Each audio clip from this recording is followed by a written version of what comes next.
আসসালামু আলাইকুম এভরিওয়ান। এখন হচ্ছে সকাল 8টা বাজে। আমি আছি আমার গরুর যে ঘর আছে সেখানে।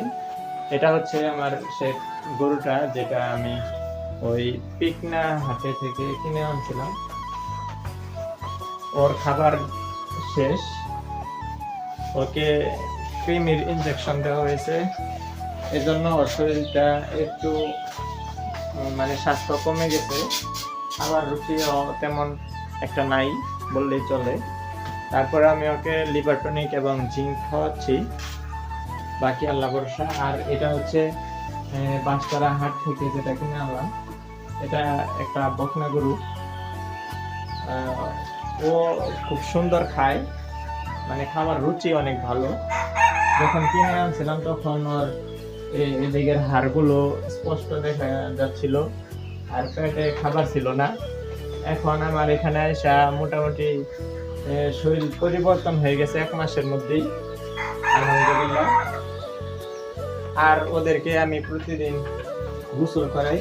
আমি যেটুকু বুঝি সেটা হচ্ছে গরু পালন করার সময় গরুর যে একটা আরামের ব্যবস্থা সেটা নিশ্চিত করতে হবে।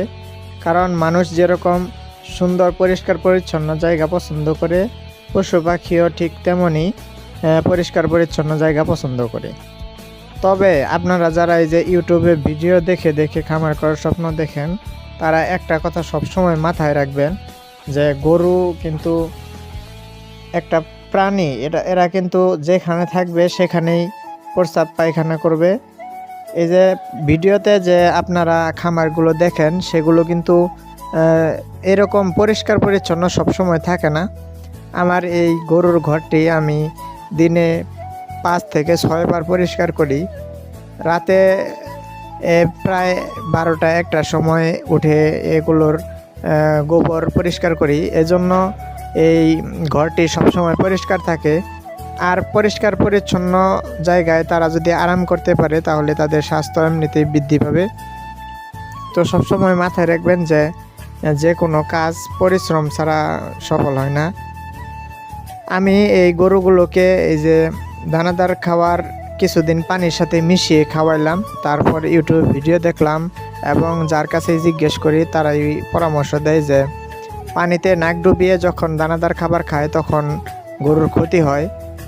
এজন্য আমি চিন্তা করলাম যে এই অন্যরা যেভাবে গরুকে খাবার দেয় আমিও সেভাবে দিলে সমস্যা কী।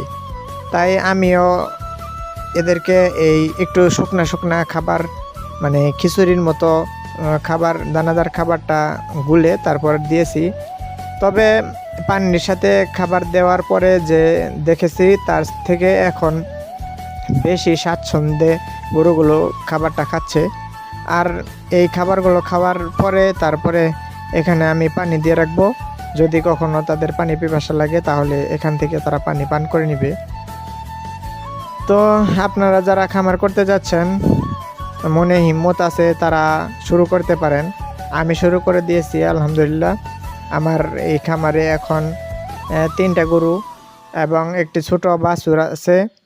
তো সবাই ভালো থাকবেন, সুস্থ থাকবেন। ভিডিওটি দেখার জন্য অসংখ্য ধন্যবাদ। আসসালামু আলাইকুম।